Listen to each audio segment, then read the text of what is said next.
Good morning प्यारे बच्चों। आज जिस टॉपिक को समझने जा रहे हैं, जो कि 11th क्लास में नए 10वीं पास होकर के नए बच्चे हैं, तो नए बच्चों को जब अपनी इच्छा से विषय का चयन किए हैं, तो निश्चित रूप से फिजिकल ज्योग्राफी का जो भाग होते हैं उसको बारीकी से समझने की आवश्यकता होती है। तो बच्चों, आपने नाम सुना होगा, जो टॉपिक है ज्वालामुखी। 6ठी, 7वीं, 8वीं क्लास में निश्चित रूप से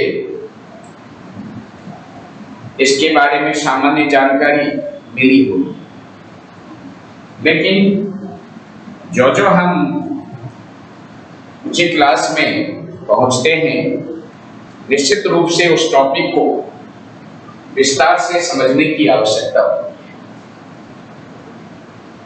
और इसी उद्देश्य से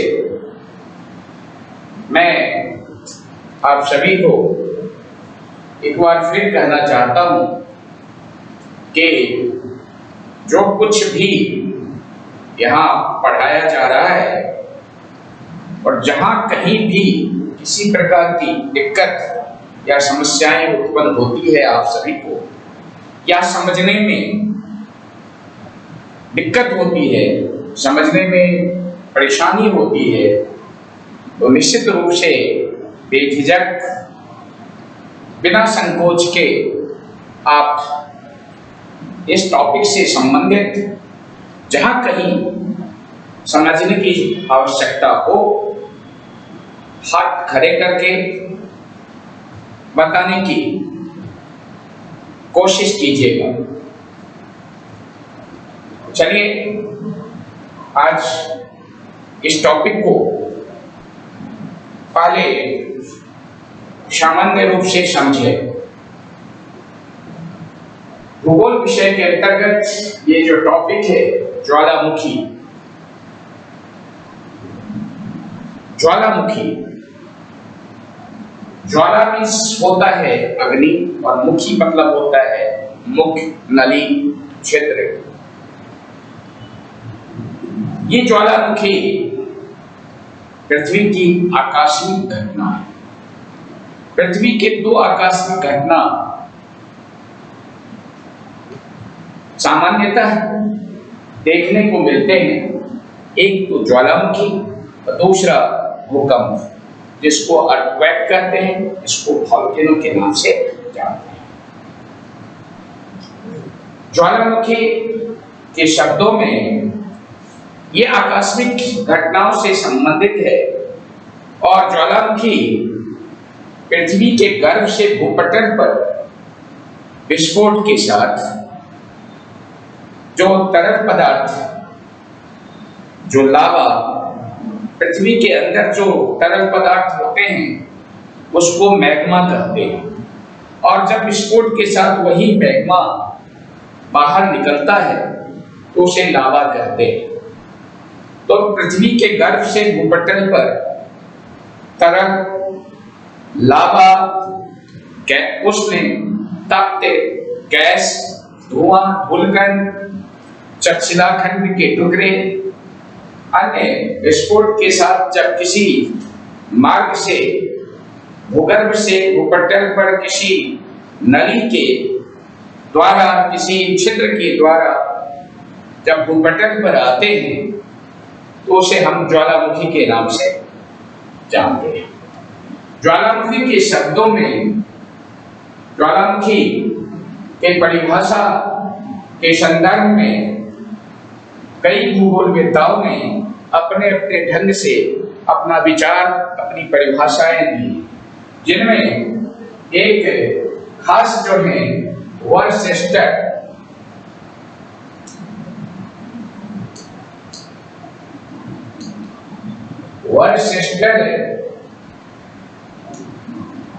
महोदय के अनुसार ज्वालामुखी एक ऐसी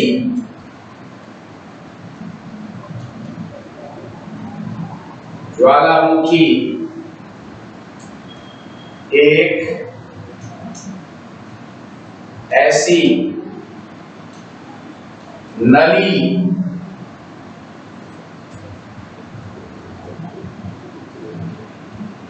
है जिसके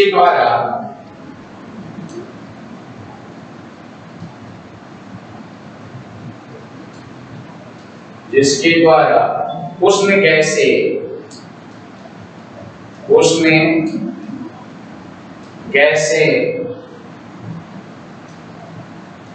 तप्त जल लावा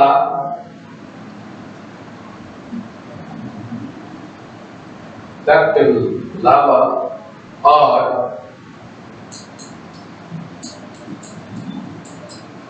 शिलाखंड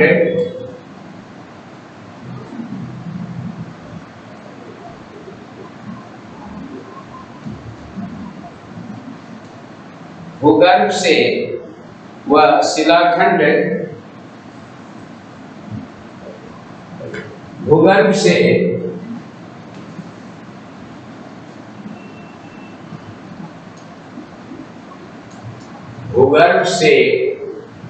भूपटल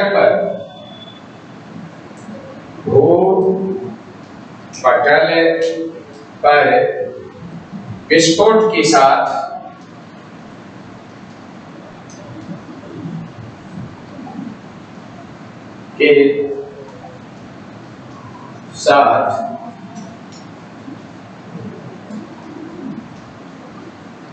निकलते हैं।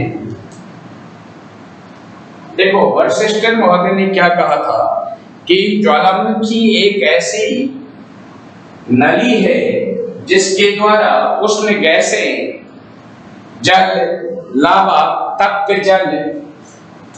जल लावा व शिलाखंड भूगर्भ से भूपटल पर विस्फोट के साथ निकलते हैं।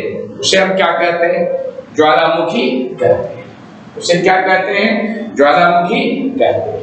अब ज्वालामुखी जो एक आकस्मिक घटना है, ये ज्वालामुखी की जो क्रियाएं देखने को मिलती है भूपटल पर, वो कहाँ देखने को मिलती है, इसकी उत्पत्ति का क्या कारण है, उसके तह में जाना हमारे लिए बहुत आवश्यक है। तो सबसे पहले इसको तो उतार लें, फिर हम जो है ज्वालामुखी की उत्पत्ति के कारणों पर विशेष रूप से फोकस करेंगे।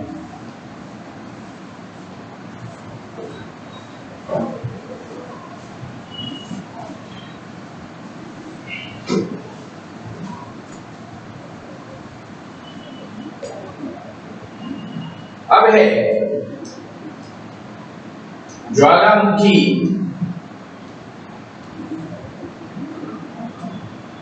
की उत्पत्ति के कारण। अब है ज्वालामुखी उत्पत्ति के कारण। तो सबसे पहला कारण क्या है? भूगर्भिक असंतुलन। सबसे पहला कारण क्या है? भूगर्भिक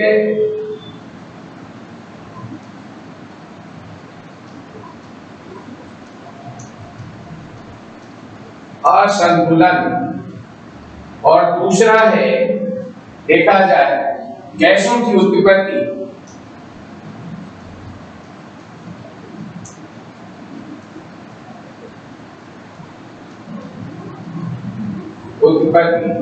तीसरा है भूगर्भ में ताप वृद्धि। भूगर्भ में ताप वृद्धि, और चौथा है दाब में कमी।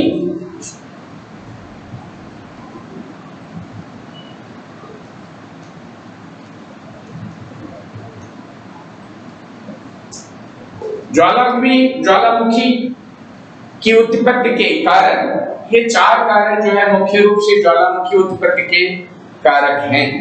पहला है भूगर्भ का संतुलन, दूसरा है गैसों की उत्पत्ति, तीसरा है भूगर्भ में ताप वृद्धि और चौथा है ताप में कमी।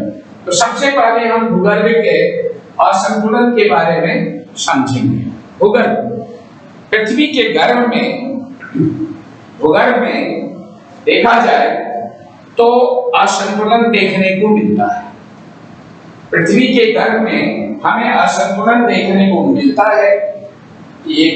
इसमें पृथ्वी के गर्भ में 2 प्रकार की शक्तियां जो है काम करती है, एक तो क्षैतिज और एक लंबवत।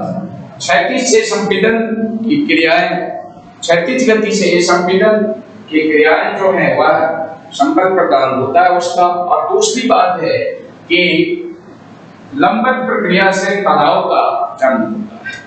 इस तरह से पृथ्वी के गर्भ में असंतुलन देखने को मिलता है। जहां पर भी पृथ्वी के क्षेत्र में संरचनात्मक परिवर्तन होते रहते हैं और इस संरचनात्मक परिवर्तन के कारण जो है वह पृथ्वी में असंतुलन देखने को मिलती है। तो जहां जहां पर पृथ्वी का असंतुलन रहेगा, ठीक वहां पर जो है वह भूकंप आने की संभावनाएं प्रबल हो जाएगी। और भूकंप जहां आएगी निश्चित रूप से वह उस धरातल में विस्फोट के साथ जो है वह ज्वालामुखी की क्रिया। तो देखा गया है कि पृथ्वी पर जहां जहां पर जो है असंतुलन है वहां पर ज्वालामुखी की क्रिया की उत्पत्ति जो है अधिक देखने को मिलती है। यही कारण है कि पृथ्वी के असंतुलन के कारण जो कमजोर भाग है पृथ्वी का, वहां पर ज्वालामुखी क्रिया अधिक देखने को मिलती है। परिप्रशांत महासागरीय मेखला जो है वह इसका ज्वलंत उदाहरण है। इसका क्या है? ज्वलंत उदाहरण। इसमें सबसे अधिक जो है वह ज्वालामुखी देखने को इस क्षेत्र में परिप्रशांत महासागरीय मेखला में देखने को मिलते हैं। दूसरा है गैसों की उत्पत्ति। हम जानते हैं कि जब भूगर्भ में जल ही विद्यमान है और ये जल जब अधिक गहराई में पहुंच जाती है तो गैसों में परिवर्तित हो जाती है। ये जल जब अधिक गहराई में रिस करके पहुंचता है तो पहुंचने के बाद यह क्या वाष्प में परिवर्तित हो जाता है। और जब वाष्प में परिवर्तित होता है तो ये वाष्प बाहर निकलने की कोशिश करता है। और जब जहां पर पृथ्वी का कमजोर भाग है उन भागों में यह गैस विस्फोट के साथ निकलता है जो ज्वालामुखी उत्पत्ति के कारण बन जाते हैं। तीसरा पॉइंट है भूगर्भ में ताप वृद्धि। तीसरा क्या है? भूगर्भ में ताप। हम ये भी जानते हैं कि पृथ्वी की गहराई में जो है वह तापमान अधिक है। हम ये भी समझते हैं कि 32 मीटर की गहराई पर 1 डिग्री तापमान की वृद्धि होती है। धरती से धरातल से ऊपर 165 मीटर की ऊंचाई पे क्षोभ मंडल में खास करके तापमान 1 डिग्री तापमान की ह्रास होती है। लेकिन पृथ्वी की गहराई में 32 मीटर की गहराई में वो 1 डिग्री तापमान की वृद्धि हो जाती है। तो जो तापमान में वृद्धि होने के कारण ये जो ठोस पदार्थ है वो भी पिघल जाता है। जो भी ठोस पदार्थ है वह भी क्या हो जाता है? पिघल जाता है। और पिघल जब ये वो पिघलेगा कि उसके आयतन में वृद्धि हो जाती है। जब आयतन में वृद्धि होगी तो निश्चित रूप से वह निकलने की कोशिश करेगा। तो पृथ्वी का जो भी भाग जहां पर ये उस तरह से गति करता है, जिस गति धीरे धीरे करता है, और जहां पर भी कमजोर भाग होता है वहां पर जो है उसे विस्फोट के साथ यह तरल पदार्थ जो है वह इसकी आयतन में वृद्धि हो जाती है। तरल पदार्थ विस्फोट के साथ निकलने की कोशिश करता है। जब यह निकलता है तो उसे हम ज्वालामुखी के नाम से जानते हैं। नेक्स्ट है दाब में कमी। हम जानते हैं पृथ्वी के ऊपरी सतह का दबाव जो है वह भूगर्भ पर अधिक है। ऊपरी सतह का दबाव भूगर्भ पर जो है बना रहता है। लेकिन कभी कभी ऐसा भी देखने को मिलता है उस दबाव के कारण जो है पृथ्वी का जो आंतरिक भाग में जो पदार्थ है वह ठोस अवस्था में परिवर्तित हो जाता है। लेकिन जब कभी कभी जो है ये दबाव पृथ्वी पर जो है कम हो जाने के कारण भूगर्भिक भागों में इसका उल्टा असर पड़ जाता है और ये जो है वह ठोस पदार्थ जो है वह क्या हो जाते हैं, तरल भागों में बदल जाते हैं। और जब तरल भागों में, तरल पदार्थों में बदलते हैं, निश्चित रूप से फिर उसकी आयतन में वृद्धि होती है और वह विस्फोट के साथ जहां भी कमजोर भाग होते हैं वह पृथ्वी के जिन भागों में जो है वह असंतुलित स्थिति की जो है पतन होते हैं या कमजोर भूभाग होते हैं, वहां विस्फोट के साथ जो है यह निकलता है और उसे हम ज्वालामुखी के कारक के रूप में मानते हैं। इस तरह से ज्वालामुखी उत्पत्ति के ये 4 कारक हैं। पहला भूगर्भिक असंतुलन, दूसरा गैसों की उत्पत्ति, तीसरा भूगर्भ में ताप वृद्धि और चौथा तापमान कमी। भूगर्भिक असंतुलन, गैसों की उत्पत्ति और भूगर्भ में ताप की वृद्धि, ताप में कमी, ये जो है ये 4 कारक जो है ज्वालामुखी उत्पत्ति का प्रमुख कारकों में से एक है। अब है ज्वालामुखी का वर्गीकरण। अब क्या है ज्वालामुखी का वर्गीकरण?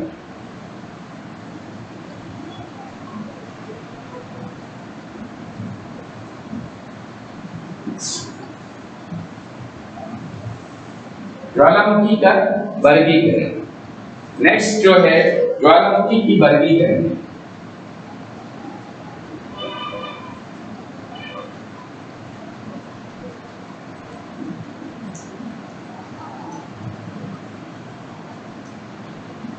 ज्वालामुखी का वर्गीकरण, ज्वालामुखी का वर्गीकरण जो है कई रूपों में होते हैं। तो ज्वालामुखी वर्गीकरण का आधार क्या है? तो ज्वालामुखी वर्गीकरण का आधार है, आधार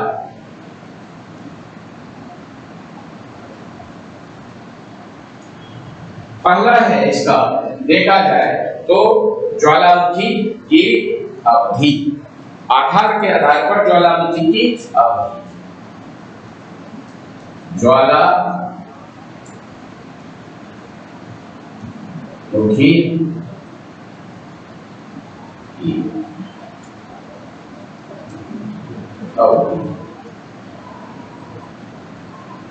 दूसरा अगर हम देखें तो ज्वालामुखी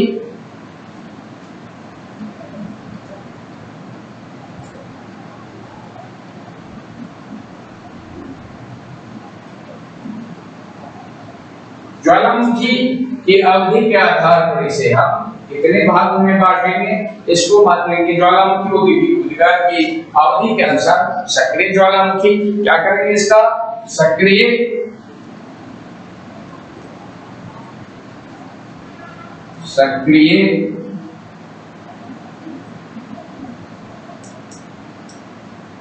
ज्वालामुखी। दूसरा है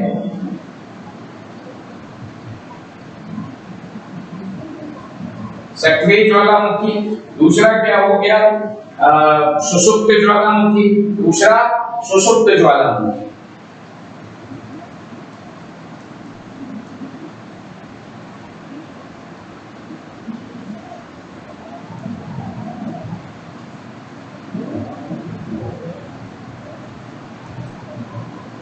और तीसरा है शांत ज्वालामुखी।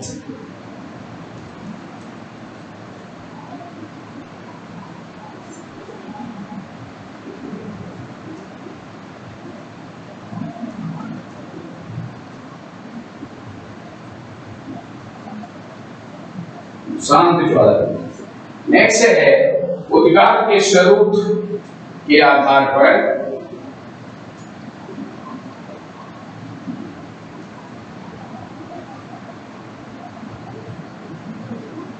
ज्वालामुखी के अवधि के आधार जो है इसका ज्वालामुखी की अवधि, माने सक्रिय ज्वालामुखी, सुषुप्त ज्वालामुखी और शांत ज्वालामुखी। उद्गार के स्वरूप के आधार पर उद्गार के स्वरूप के आधार पर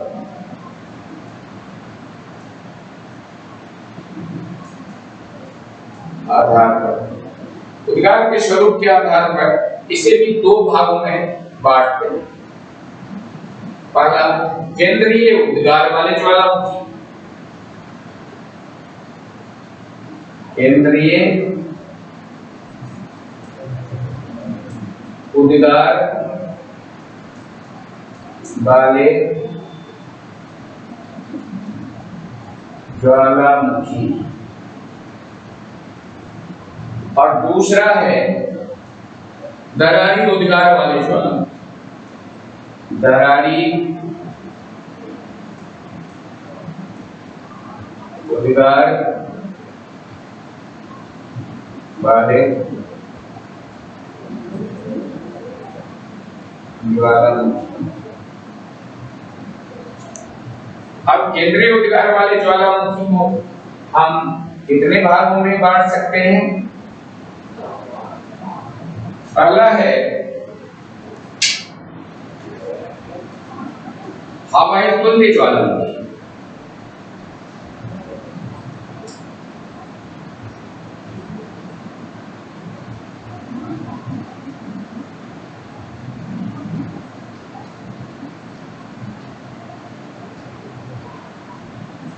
हवाई तुल्य ज्वालामुखी। दूसरा है स्ट्रोम्बोली,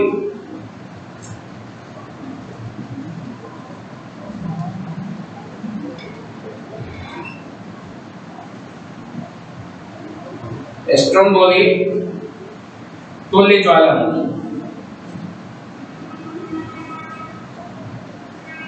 और तीसरा है वल्केनो,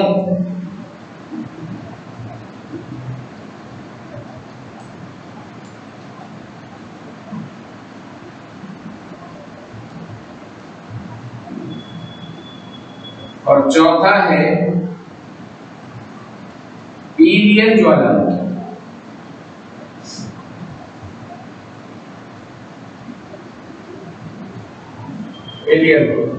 इस तरह से ज्वालामुखी के वर्गीकरण का आधार जो है, इसके तीन आधार, ज्वालामुखी के अवधि के आधार पर, उद्गार के स्वरूप के आधार पर, और नेक्स्ट है संरचना के आधार पर। तो अभी तो हम केवल जो है दो का ही करेंगे, तीसरा जो है बाद में, इसके बारे में, तीसरे के बारे में बाद में जानकारी प्राप्त करेंगे। तो उद्गार के ज्वालामुखी के अवधि के आधार पर इसे तीन भागों में बांटा गया। उद्गार की अवधि के आधार पर जो है इसे कितने भागों में बांटा गया? तीन भागों में, सक्रिय ज्वालामुखी, सुषुप्त ज्वालामुखी और शांत ज्वालामुखी। सक्रिय ज्वालामुखी, सुषुप्त ज्वालामुखी और शांत ज्वालामुखी। अब सक्रिय ज्वालामुखी को जागृत ज्वालामुखी भी कहते हैं। सक्रिय ज्वालामुखी को क्या कहते हैं? जागृत ज्वालामुखी कहते हैं। ऐसे भूपटल का वह भार, भूपटल का वह असंतुलित भार जहां पर लगातार जो है ज्वालामुखी का उद्भेदन होता रहता है, समय समय पर ज्वालामुखी का उद्भेदन होता रहता है, उस ज्वालामुखी की नली से विस्फोट जो है या भूगर्भ से भूपटल पर तरल पदार्थ, लाख धुआं, गैस एवं शिलाखंड जो है निकलते रहते हैं, ऐसे ज्वालामुखी को हम सक्रिय ज्वालामुखी कहते हैं। ऐसे ज्वालामुखी को हम जागृत ज्वालामुखी कहते हैं। अब ये सक्रिय ज्वालामुखी और जागृत ज्वालामुखी का उदाहरण अगर हम लेते हैं तो सबसे पहला उदाहरण है इटली का एटना ज्वालामुखी और वेसुवियस ज्वालामुखी। इसका ज्वलन होता है। इटली का एटना ज्वालामुखी और वेसुवियस ज्वालामुखी जो है वह इसका जागृत ज्वालामुखी का एक ज्वलंत उदाहरण है। सबसे बड़ी बात है कि जागृत ज्वालामुखी और सक्रिय जो भी है या सक्रिय ज्वालामुखी की संख्या जो है वह बीबी 500 सक्रिय ज्वालामुखी है, जागृत ज्वालामुखी। इसकी जो है एक अलग पहचान है, खास करके परिप्रशांत महासागरीय जो है तटीय भागों में इस प्रकार के सक्रिय ज्वालामुखी देखने को मिलते हैं। इतना ही नहीं, इटली का जो वेसुवियस ज्वालामुखी है उस ज्वालामुखी से हर 15 मिनट के बाद विस्फोट होता है। इटली का जो वेसुवियस ज्वालामुखी है, उस ज्वालामुखी से हर 15 मिनट के बाद क्या होता है, विस्फोट होता रहता है। इसीलिए चूंकि इटली भूमध्य सागर के तटीय भाग में स्थित होने के कारण, इसीलिए जो है से भूमध्य सागर का प्रकाश मीनार के नाम से भी जाना है। किस नाम से, नोट कर लो, प्रकाश मीनार के नाम से भी जाना है।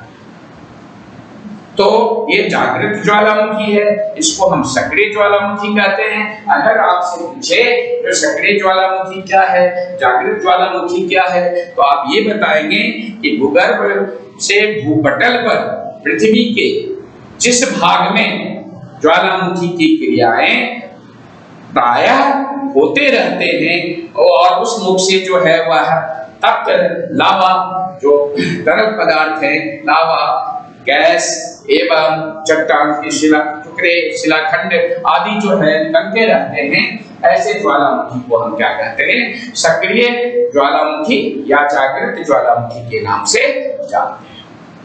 ठीक है, नेक्स्ट अगर हम देखें तो दूसरी जो है वह है सुषुप्त ज्वालामुखी। इसको प्रसुप्त ज्वालामुखी भी कहते हैं। सुषुप्त ज्वालामुखी को हम क्या कहते हैं, प्रसुप्त ज्वालामुखी भी कहते हैं। सुषुप्त ज्वालामुखी का मतलब होता है कि धरती का वह भाग, ज्वालामुखी का वह क्षेत्र जहां पर ज्वालामुखी का उद्भेदन तो हुआ, लेकिन कुछ समय तक या लंबे समय तक वह शांत रहता है। लंबे समय तक क्या रहता है, या कुछ समय तक, कुछ वर्षों तक या लंबे समय तक जो है वह शांत रहता है, यानी सुषुप्त अवस्था में रहता है।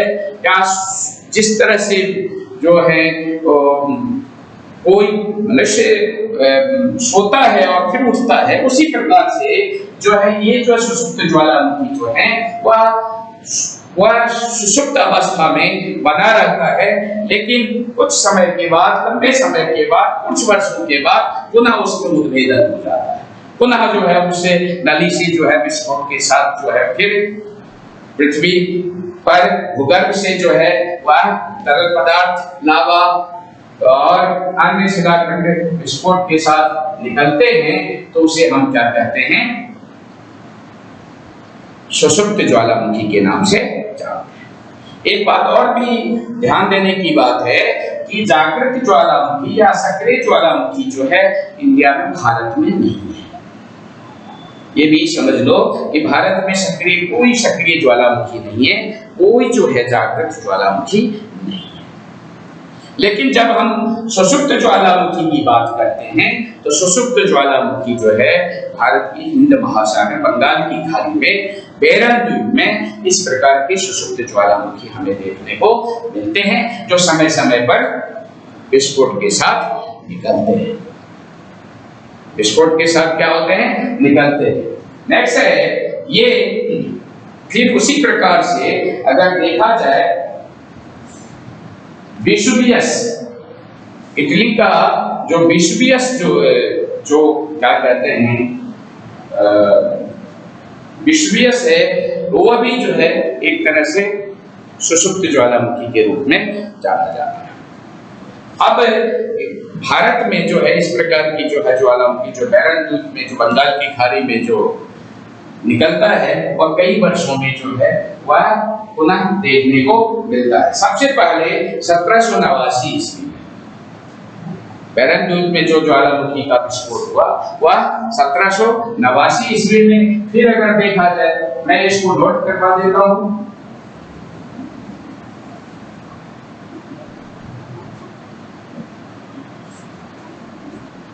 हिंद महासागर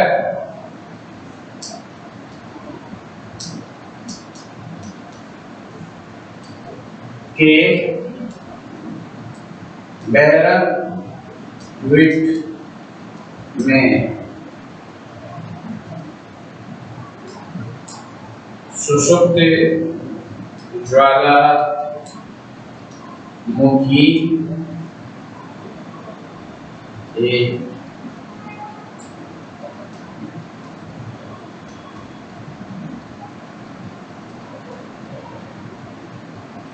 पहला 1789, दूसरा जो है 1795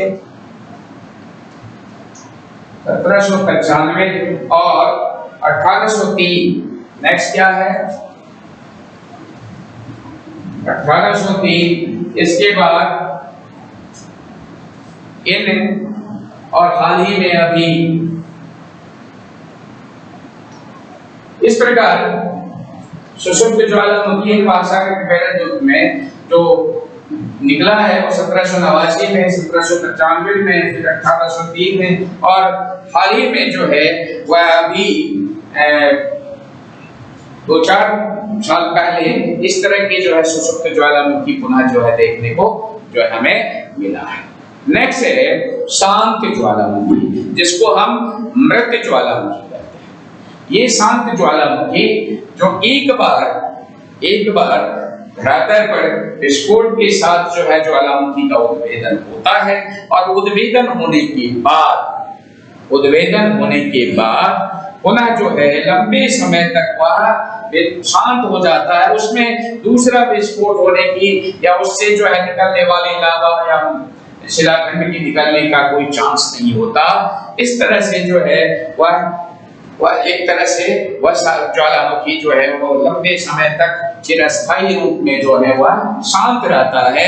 ऐसे ज्वालामुखी को हम शांत ज्वालामुखी कहते हैं, ऐसे ज्वालामुखी को हम मृत ज्वालामुखी कहते हैं। और इस तरह की ज्वालामुखी बर्मा के देखा जाए तो बर्मा